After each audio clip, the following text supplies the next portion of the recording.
As long as I'm alive, you can save your friends. You've got a way out. Well, good luck with that. Sherlock is a television series created in 2010, and it is a visual adaptation of the original Sherlock Holmes book series that was created in 1887. The Reichenbach Fall was released on January 15th of 2012 as the final episode of Season 2. This episode captures the audience's attention in several different ways, making it one of the most famous Sherlock episodes to be released. One of the reasons why the episode has become so popular is due to uniqueness in both content and character dynamics. John. Rhododendron ponticum. Matches.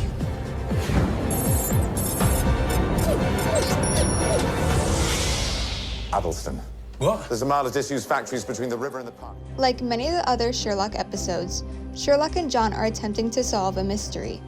However, there is an extreme twist that takes the audience by surprise. As the episode is at the end of the season, the show wants to keep the audience engaged and curious enough to come back and watch the next season. The main narrative strategies used to exceed the audience expectations would be the lack of closure, the use of an anti-hero, a non-linear structure, the wide use of the element of surprise, and finally, spectacle, keeping the audience entertained through artistic and creative choices. This small molecule. What are you? An extremely important narrative complexity that Sherlock relies upon would be the complete lack of closure. The Reichenbach Fall exemplifies the element of the lack of closure in two major ways that overall leave the audience extremely confused and wanting more. Firstly, the death of Moriarty. Well, in their final grand conversation on the rooftop, Sherlock initially confronts Moriarty about his plans, but is stunned to realize the fact that he failed to see the bigger picture. No. This is too easy. This is too easy. There is no key. Doofus! However, before Sherlock can come up with a new solution to save the day, Moriarty shoots himself in the mouth, and the audience is left with several questions and concerns as the main villain that the series had been building up to for a long time was now dead within seconds. The lack of closure about Moriarty's death and further reasoning into his actions leaves the audience completely puzzled and perplexed, which overall builds into the episode becoming more engaging. Your friends will die if you don't. John. Not just John. Everyone. Mrs. Hudson. Everyone. Lestrade. 3 bullets. 3 gunmen. 3 victims. There's no stopping them now. Unless my people see you jump. The additional lack of closure comes from Sherlock's own death. Sherlock decides to jump off a building in order to protect those he cares about, and his bloody dead body is shown with a large crowd. However, in the final moments of the episode while John is visiting Sherlock's grave, Sherlock can be seen alive and well watching John. Through showing Sherlock being alive, the audience is filled with shock because they saw the body. As the episode is a season finale, the series wants to maintain the audience's attention into the next season, and leaving them with a giant question successfully keeps them engaged. After the episode aired, audiences from around the world moved onto social media platforms to emphasize their own opinions about Sherlock's death, with fan forums exploding with theories involving dummies, hallucinogenic drugs, and bodies from Molly's morgue, showing the overall successful impact through using the lack of closure. Another narrative complexity that greatly contributes to both the plot and entertainment of the episode would be Sherlock as an anti-hero. Ladies and gentlemen, will you all please get on your knees? Would be good. Do as he says! Just so you're aware, the gun is his idea. I'm just, My hostage! Hostage, yes, that works.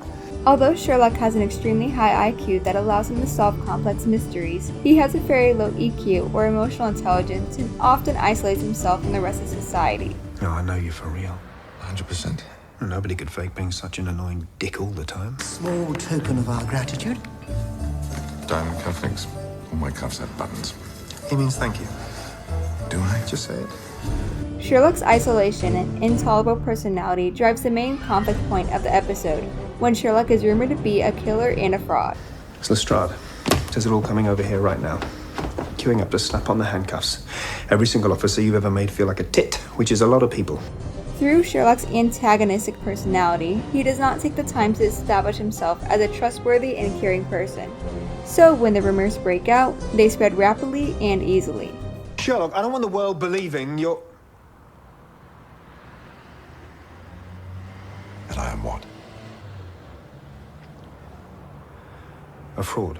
An amateur detective given access to all sorts of classified information, and now he's a suspect in a With case. all due You're a respect. bloody idiot, Lestrade. Now go and fetch him in right now. Do it. This unique narrative element builds upon the plotline and even makes the audience question whether Sherlock is a good person because he does not seem to be a reliable main character anymore.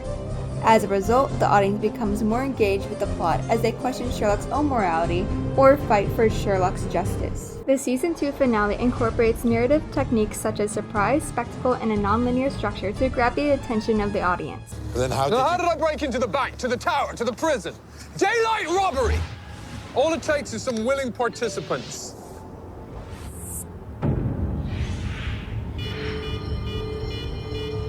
I knew you'd fall for it. These narrative complexities not only play perfectly into the crime-solving storyline, but also elevate the mystery. The Reichenbach fall is set up in a non-chronological fashion where it begins in the present, jumps to 3 months prior, and finally returns to the present in the end, leaving more questions unanswered. Viewers scoured the scenes frame by frame looking for clues and are constantly questioning everything as each scene reveals a little more, adding to the complexity. The majority of the episode progresses by fueling this curiosity, so the viewers want to watch the entire episode to piece together how characters ended up in that situation. The spectacle that the chaotic characters present further helps to keep the audience entertained. Moriarty specifically is a refreshing theatrical and bold character with every single act, whether it's causing mass panic and breaking into banks and jails, or by fabricating an entirely new identity to appear innocent. The character is perfectly fun, sinister, and unpredictable, putting the viewers on edge of their seat. The other characters never quite know what he's thinking, and the audience, in turn, thoroughly enjoys the randomness and mayhem he brings. Richard Brooke. Nobody seems to get the joke. But you do. Of course.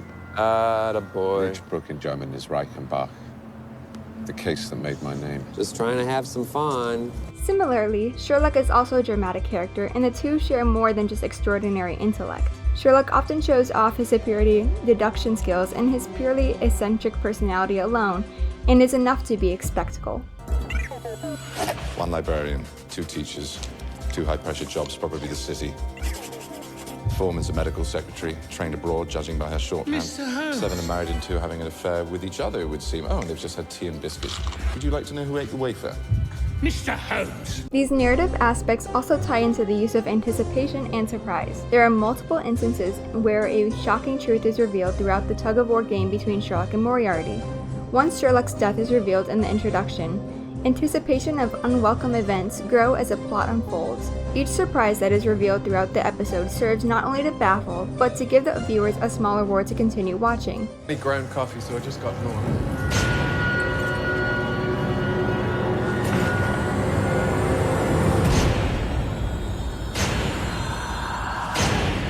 You said that they wouldn't find me here. You said that I'd be safe. The temporal manipulation, extravagant displays, and surprise after surprise effectively entertains the audience and keeps them wanting more. The Reichenbach Fall uses several different narrative techniques and complexities to keep the audience on the edge of their seats for the entire episode. Through the use of unexpected events, cliffhangers, and overall spectacle, the audience is thoroughly entertained while watching. Additionally, the episode leaves the viewers in such a state of shock that they are enticed to watch the next season of the series. Although Sherlock is another adaptation, they use an immense amount of creativity to gain the viewer's attention, which has successfully built a large audience and fan base. That wasn't the final problem. The end. Stop the cab!